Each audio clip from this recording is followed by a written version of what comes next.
Gurunya sering terlambat aja. Setiap hari terlambat. Sebelum kepala sekolahnya masuk, dia sudah seperti itu. Saya tidak beritahu sekolah mana, tapi ini ada. Alasannya hujan, macam-macam gitu. Setiap hari terlambat. Iya, sering betul terlambat. Sering betul. Tapi kalau jalan-jalan enggak. Karena ada beberapa sekolah saya datang, ada juga guru yang menghindari gitu. Ada beberapa. Menghindari Ada, iya, kedatangan. menghindari di supervisi. Kalau cerita-cerita suka gitu.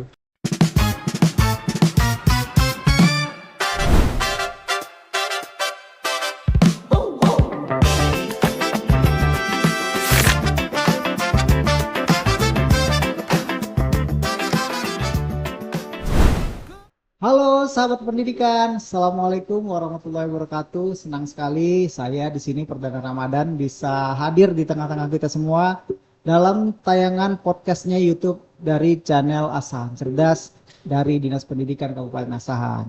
Seperti biasa, dalam episode-episode kali ini Dinas Pendidikan berusaha menampilkan ya ruang kreasi, ruang informasi inspiratif bagi publik yang mungkin ini bisa menjadi sebuah pandangan baru mungkin bagi tenaga pendidikan di Kabupaten Asahan. Nah, dalam episode kali ini saya kedatangan tamu yang luar biasa. Tamu saya ini akan membahas seputar tentang pembinaan kegiatan supervisi akademik di sekolah. Ini adalah seorang pengawas sekolah yang cukup senior di Asahan tingkat SMA. Saya sapa dulu Bapak Awaludin Sitorus. Assalamualaikum Pak. Waalaikumsalam warahmatullahi Selamat wabarakatuh. datang. Sudah hadir di Dinas Pendidikan. Terima kasih Pak.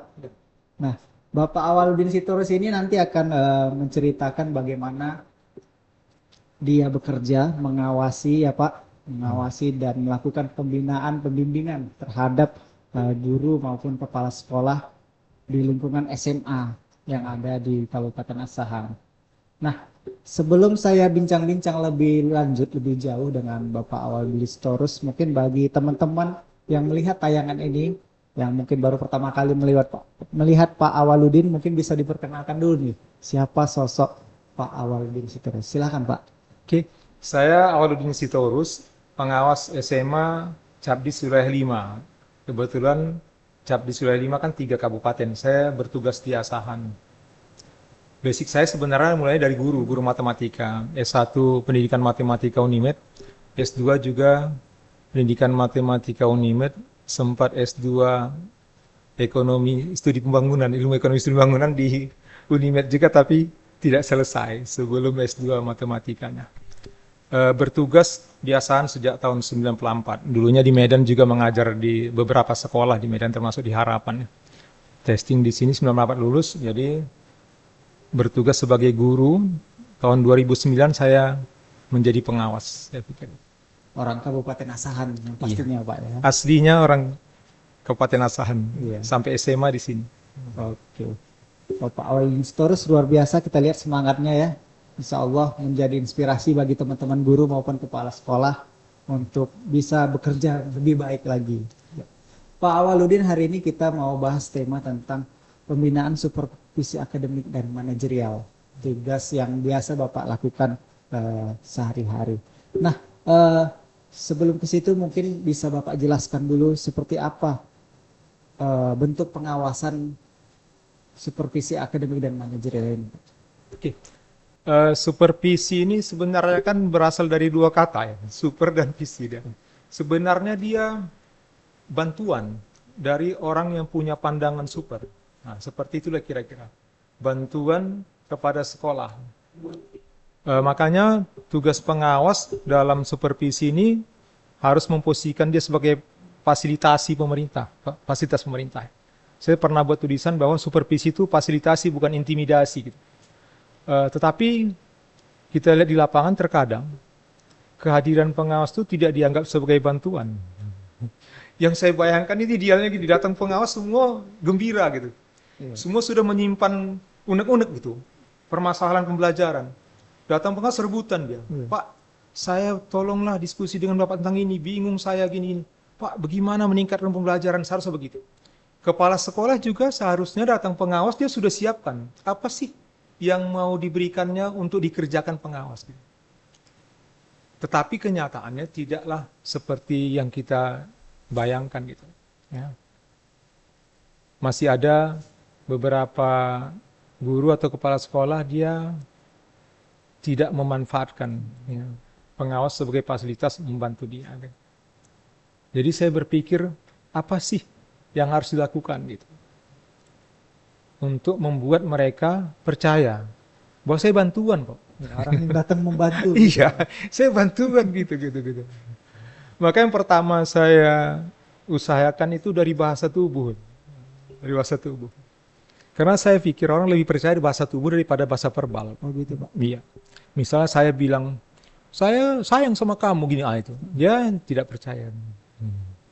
Tapi dia bilang kita, iya. Itu sudah dia merasa ini sayang gitu kan. Maka saya kalau datang ke sekolah tidak langsung buru-buru mana kepala sekolah gitu. Saya datang pikir duduk di situ. Tidak cerita gitu. Kita ngarung dulu kita cerita apa gitu. Dengan guru kepala sekolah nanti diajak masuk dia cerita. Kemudian positif reflektif itu. Positif reflektif itu kita selalu melihat apa sih yang bisa dipuji dari mereka. Walaupun keburukannya banyak itu nanti gitu. Dia nyaman dulu. Kita puji, bagus ini Pak, taman Bapak ini begini gitu. Bapak kok bisa begini gitu. Maka dia cerita.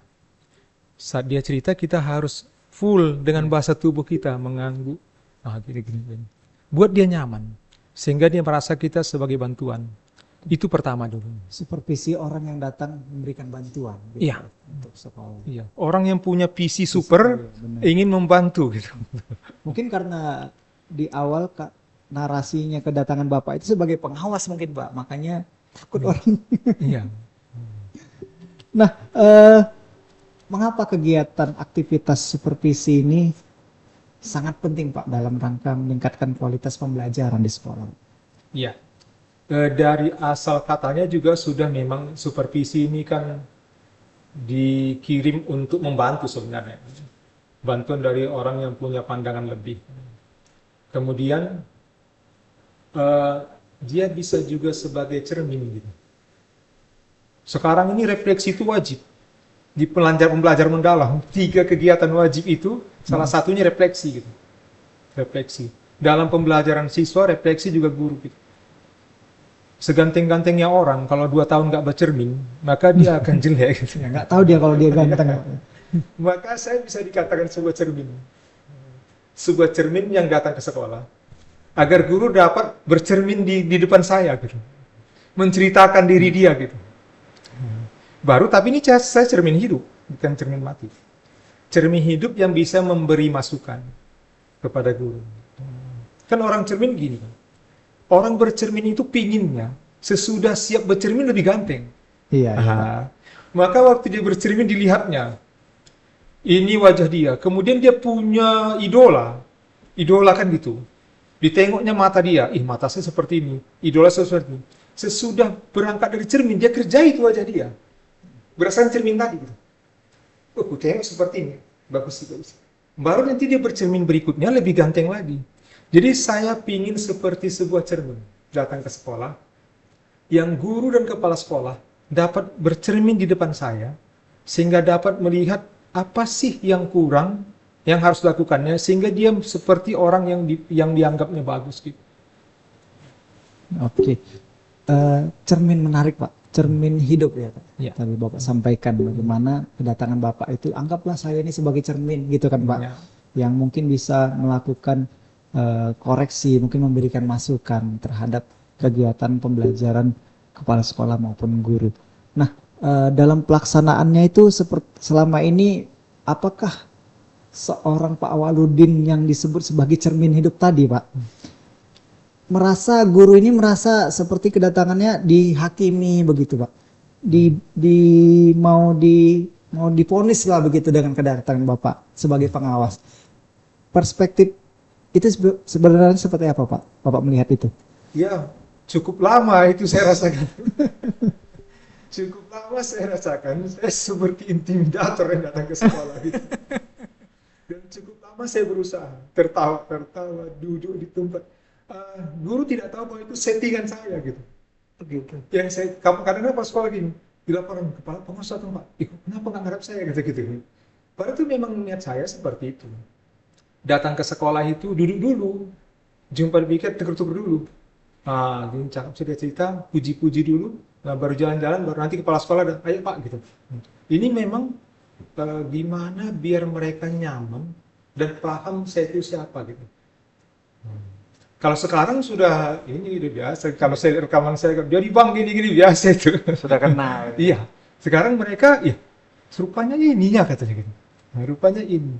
Maka ada biasa beberapa kepala sekolah itu malah dia telepon dia suruh datang apa. Ada guru juga, Pak, guru SMA 3 saya supervisi direkam. Kan kita sering cerita sama guru sama kepala sekolah, supervisi seperti ini seperti ini. Mereka ingin tahu juga, Bapak ini ngomong apa, cuma ngomong aja gitu kan. Maka mereka minta, Pak contohkan Pak. Saya contohkan di SMA 3, SMA 4, beberapa SMA saya contohkan, dan direkam Pak. Rekaman itu saya bagikan di Facebook, di Instagram. Aktif ya Pak? Ya, itu baik.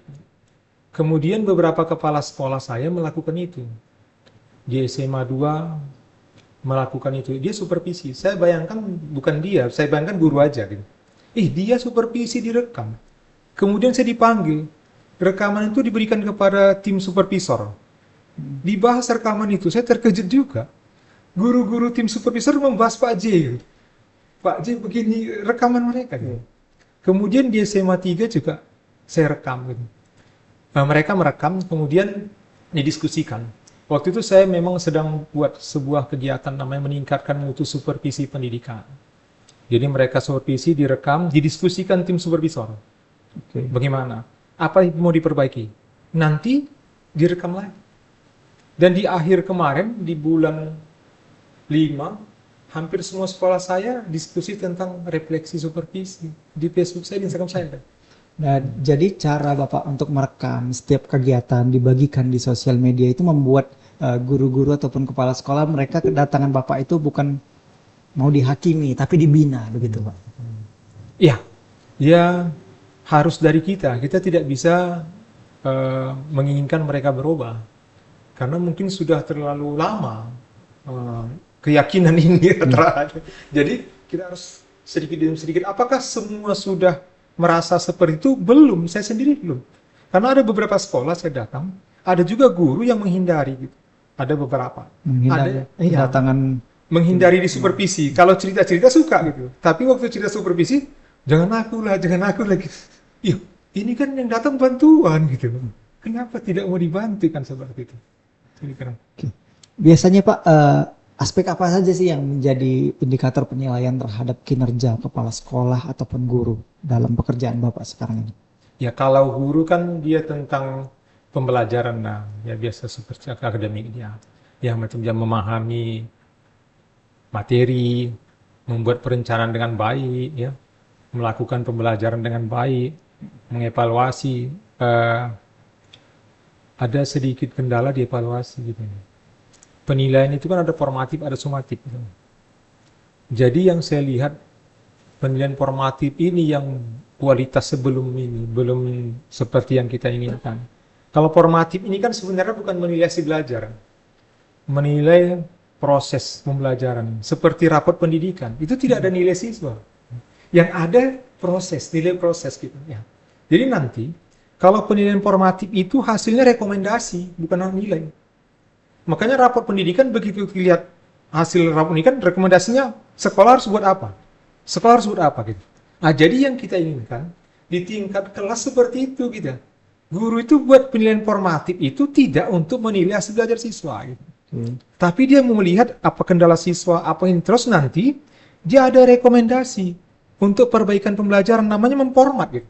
Nah, jadi kualitas penilaian formatif kita memang belum seperti yang saya bayangkan lah gitu. Tapi kalau sumatif masih bisa karena jelas dia ini materinya, ini indikator penilaian ini siswa dapat sekian gitu. Nah itu aja. Tapi belum dilihat apakah dalam pembelajaran siswa sudah terfasilitasi keunikan belajarnya. Nah gitu kan, nah, itu belum.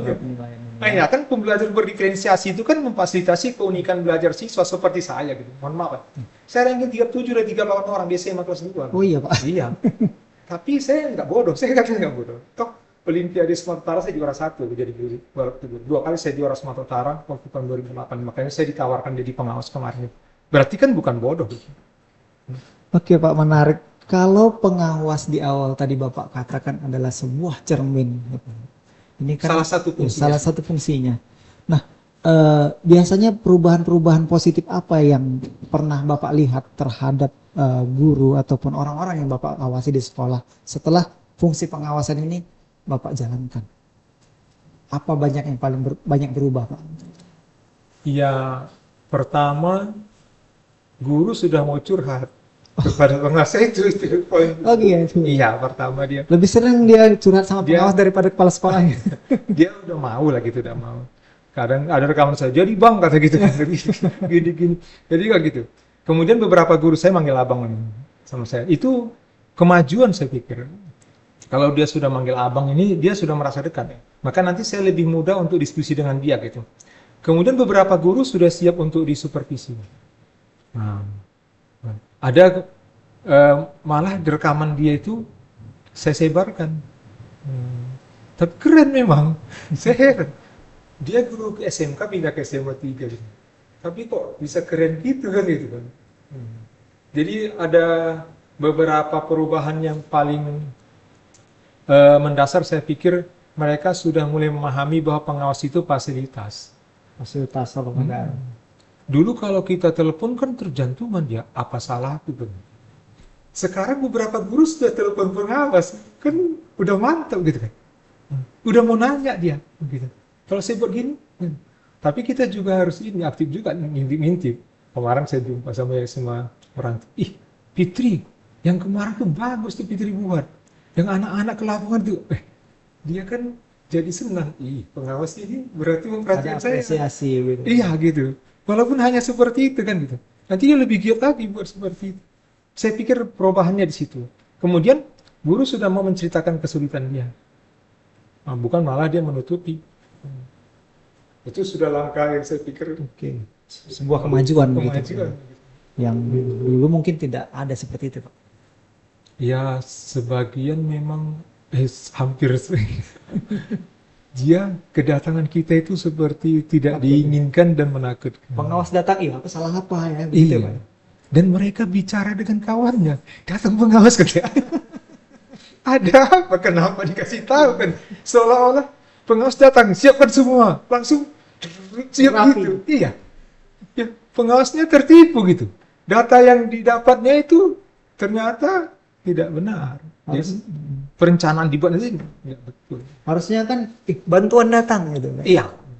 Masing-masing siapkan lah. Aku tanya ini, aku tanya. Pertanyaannya, aku mau tanya ini, aku mau tanya ini, begitu Pak. Iya. Nah, selain supervisi akademik, ada juga namanya supervisi manajerial ya Pak ya. Mungkin bisa Bapak jelaskan apa yang menjadi perbedaan dasar antara supervisi akademik dan Ya. supervisi manajerial? Tadi kalau akademik kan kita fokus ke ini, ke bagaimana proses pembelajaran, penilaian dan semua lah gitu kan. Bagaimana biar kualitas pembelajaran lebih bagus. Kalau manajerial kepada kepala sekolah, bagaimana dia merencanakan program, merefleksi. Maka ada juga rekaman saya gitu. Kepala sekolah merefleksi gitu. Kemarin Pak Didi SMA 1 Meranti itu juga juara Sumatera Utara yang dapat mobil dari pemerintah gitu. Oh iya. Dia merefleksikan apa sih gitu yang sudah dilakukannya. Terus mereka mempresentasikan apa sih yang akan dilakukannya gitu. Dan bagaimana mengawal perencanaan ini. Bagaimana menilai keberhasilan perencanaan.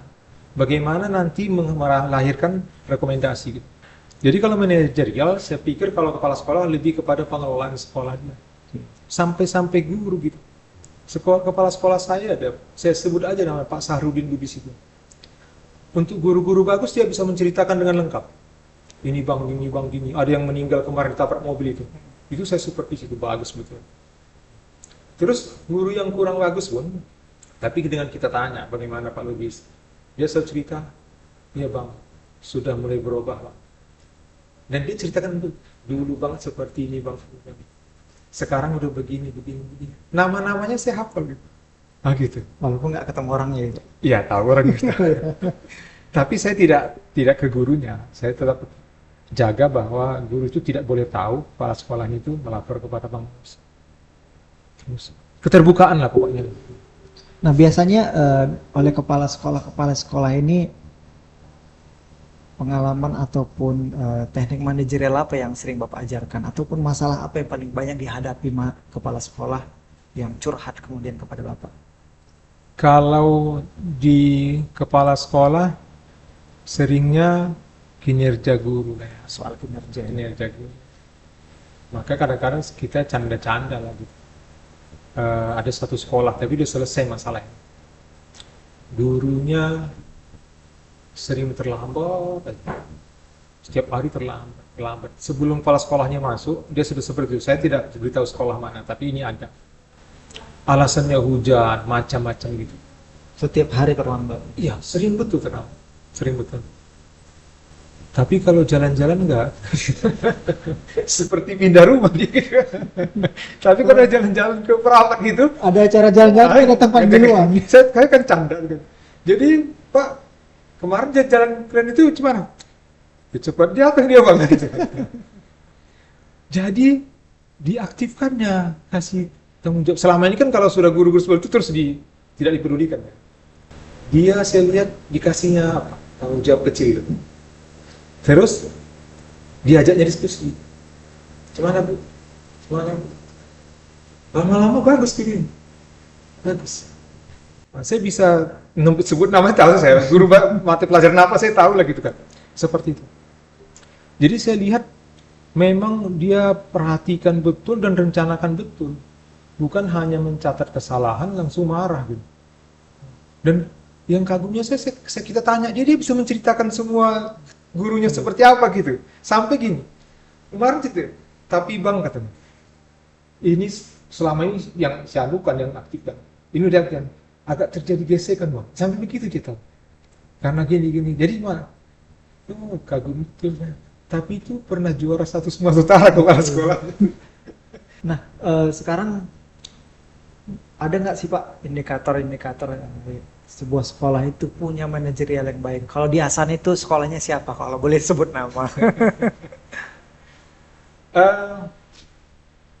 Banyak memang. Banyak ya, banyak.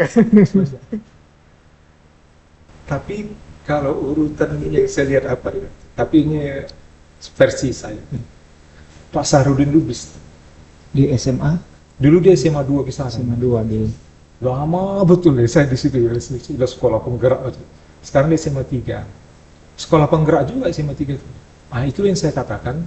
Sekolah itu kan di pelosok. Maaf, di pelosok ada SMA 3. Di kisaran dia yang paling atas. Bagaimana saya tahu? Datang dia terjadi perubahan. Pertama dia masuk, dia bilang gini. Bang, ini ku tebangin di pohon-pohon ini. Ku buat nanti lapangan lompat jauh. Gitu dia. Terus gini.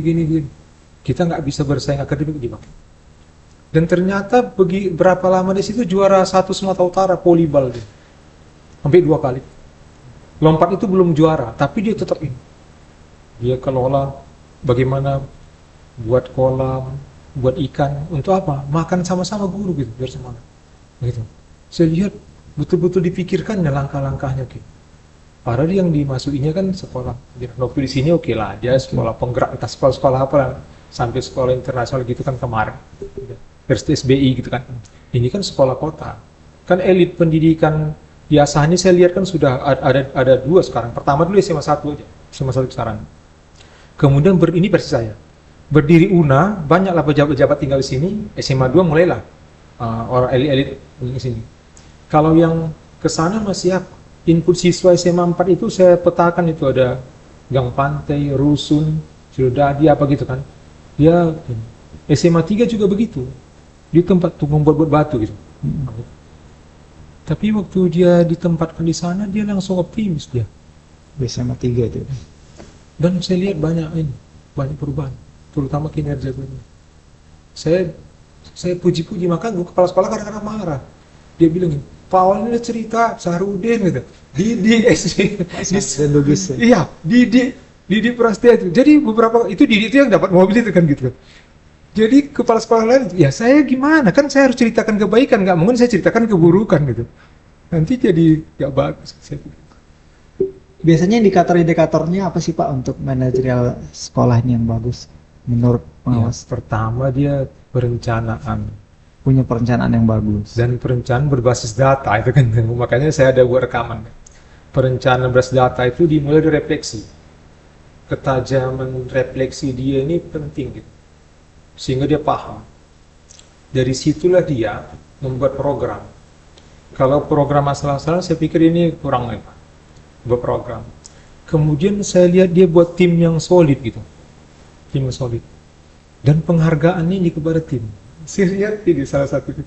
Dia penghargaan kepada tim sehingga ini buat tim solid dan dia kawal gitu. Dan dia libatkan pengawas ini. Libat pengawas untuk mengawal ini apa yang sudah direncanakannya. Maka kepala sekolah saya itu presentasi. Kalau di gedung saya itu presentasi dia. Dan saya akan tanya-tanya kenapa dibuat, kenapa dibuat ini. Kemudian dia menghargai yang bekerja sungguh-sungguh. Dan dia nampak gitu dia menghargai. Sehingga orang semua mengakui ini pantas dihargai. Menghargai guru-gurunya. Iya. Dan murid itu dia datang ke sana gitu. Dan saya lihat dia hafal nama siswa. Untuk orang tertentu dia panggil nama gitu. Saya salah. Ini katanya ini, oh, ini buat anak jadi semangat sebenarnya. Oke. Tantangannya apa Pak kalau sekarang terhadap manajerial supervisi manajerialnya di sekolah? Tantangan yang Bapak hadapi sekarang? Tantangannya itu keterbukaan aja, nggak ada yang lain. Keterbukaan. Gimana kita bantu kepala sekolah kalau data itu disembunyikan? Ya, yang pertama itu tadi, kepala sekolah belum paham kita itu fasilitas pemerintah yang digaji untuk bantu mereka, gitu. Bukan detektif. Gitu. Tantangan itu saat itu aja. Keterbukaan. Itu saja saya lihat. Tahunya gini, kalau kita datang terjadi perubahan tiba-tiba itu pasti semau saya datang ke sekolah itu ya udah cuy aja terang-terang aja gitu. Ini enggak. Begitu kita datang, piket bilang semua macam kalau ini susah pengawas. Mungkin udah di grup WA, pengawas datang gitu ya Pak. Jadi beberapa sekolah aman aja gitu. Malah kepala sekolahnya nanti aja kan Pak Awal datang kan. Mau jumpa saya dulu atau ke sana? Asik dia sana. Udah dia aja. Beberapa sekolah tuh aman aja. Nanti datang dia, datang abang katanya. Jam SMA 4 itu kan kemarin. Saya dulu pengawasnya sekarang lagi. Nanti saya datang sudah cerita sama guru udah semua kan sama. Dia datang, datang abang kan? Iya. Udah, ayo bang cerita dulu kita kan. Nah, gitu. Ada beberapa kepala sekolah memang mengajak kita kan. Kalau dia ada mau disampaikan. Nah, kalau itu saya pikir saya sudah dianggap berhasil merubah bahasa tubuh dan bagaimana itu kepala sekolah. Oke, Pak Awaludin melihat bagaimana dunia pendidikan saat ini, khususnya di Kabupaten Asahan ya kan. Nah, bagaimana Bapak kemudian melihat kalau tadi kata Bapak sampaikan kepala sekolah ini kurang terbuka? Sebagian. Nah, tantangan terbesar apa yang biasa dihadapi oleh sekolah dalam Bapak menjalankan fungsi pengawasan ini? Tantangan saya prediksi ya, karena saya prediksi bukan kepastian. Mungkin keterbukaan itu ditakutinya nanti tagihan itu tidak bisa ditunaikannya gitu. Misal gini, idealnya kan sampai 7, dia masih 3 gitu. Kalau terbuka kepada kita, maka kan kita ajak diskusi sama dia. Bagaimana mendapatkan 4 lagi gitu. Akan gitu. Maka dia ini menganggap ini beban. Itu untuk beberapa kepala sekolah gitu. Kalau kepala sekolah yang lain malah gini, aku mau buat apa ya? Kutanyalah sama bapak ini kan gitu kan. Nah, jadi saya pikir itu juga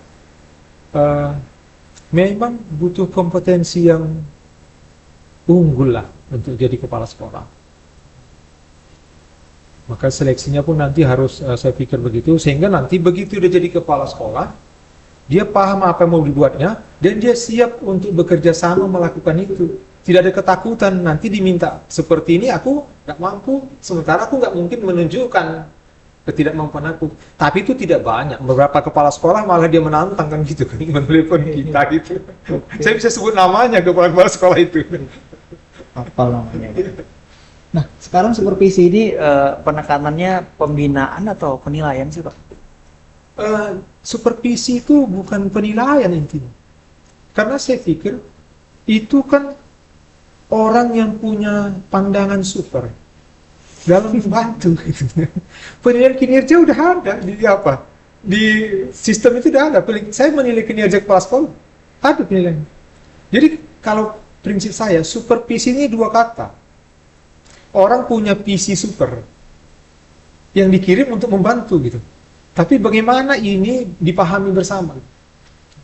Dia bukan penilaian, bukan apa namanya, asesor atau agresor atau apa gitu. Dia kan supervisor. Supervisor. Iya, bagaimana membuat ini dipahami bersama? Tetapi untuk orang-orang yang tidak siap berubah memang dia Sulit, Pak ya. dia tidak siap menceritakan kelemahan dia, nanti ada tagihannya bagaimana melakukan tugas-tugas yang dianggap dia cari kerjaan aja. Mungkin saya pikir itu. Luar biasa, Pak. Awaludin. Sekarang kita mungkin ke harapan dan motivasi, Pak ya. Mungkin Bapak punya harapan ataupun motivasi untuk teman-teman guru ataupun kepala sekolah di Kabupaten Asahan. Silakan, Pak. Ya, saya pikir tetaplah berjuang meningkatkan kualitas diri. Karena sekarang penghargaan itu memang fair. Dimanapun dia saya lihat, ada di kampung-kampung gitu kan. Iya, di SMA 3 ada Pak Tiopan Rahmat Siregar, pernah juara di Bogor kan gitu kan. Pak Abdul Lemsen Kelembanua kawan saya, hajinya pun dihajikan pemerintah karena juara. Sumatera Utara gitu. Beberapa contoh sudah kelihatan bahwa penghargaan itu didapatkannya kan gitu. Maka saya pikir semua berubah untuk meningkatkan kualitas. Gitu. Karena kalau kita kualitas rendah, ngajar itu pun tertekan gitu. Ya, tertekan. Ngelolanya semua jadi masalah kan gitu kan. Maka kalau kita tinggal kualitas kita, maka pembelajaran kita bagus, maka kita puas gitu. Saya pikir semua harus berubah. Berubah untuk kebaikan. Targetnya seperti apa? Ya semampu aja. Tetapi kita semua punya target gitu. Jangan nggak punya target. Saya nggak bisa 10 Pak, saya 3 aja. Nggak apa-apa 3, saya bantu kamu 3. Cuman enak Pak. Gitu. Saya pikir semua berubah untuk kebaikan gitu. Dan tingkatkan kualitas. Okay. Mungkin ada pesan Pak untuk insan pendidikan di Kabupaten Asahan, bagaimana mungkin bisa sama-sama mewujudkan kualitas pendidikan kita di Asahan yang lebih baik, Pak. Ya semua harus satu kata, guys. Semua harus mendukung. Semua, tidak ada yang boleh mengucapkan satu kata yang membuat nilai pendidikan itu rendah, gitu. Ya. Semua mendukung. Misalnya saya gitu. Kalau ditanya orang, saya harus ceritakan kebaikannya dulu. Walaupun buruknya 7, baiknya 3, saya ceritakan gimana sekolahnya macam tadi kan. Oh, sekolah itu begini. Apakah tidak ada keburukannya? Ada gitu. Tapi untuk apa? Keburukan itu saya akan usahakan perbaiki. Maka kalau kita semua menceritakan kebaikan-kebaikan kawan kita, maka yang terdengar di sini ada kebaikan. Jadi sekolah sana 7 keburukannya, 3 kebaikannya, tapi karena sering diceritakan dicontoh orang kebaikan. Maka apa? Keburukan ini urusan atasan nanti kan gitu kan. Jangan. Yang penting catat kebaikan orang, tanya bagaimana melakukannya, usahakan apa menceritakan kepada orang lain kebaikan itu lahir karena apa. Kalau ada orang yang menurutinya, kita berpahala dapat 2, menyampaikan kebaikan kan pahala dari dia. Kalau nggak ada yang melaksanakan itu dapat pahala 1. Kan untung kali kan. Menceritakan kebaikan inilah yang kemudian Bapak sering lakukan ya, di tengah-tengah kegiatan. Iya. Saya bisa menceritakan, tanyalah kepala sekolah ini bagaimana. Saya akan ceritakan begini. Dan sampai beberapa kepala sekolah yang bilang, cerita itu aja kata kita.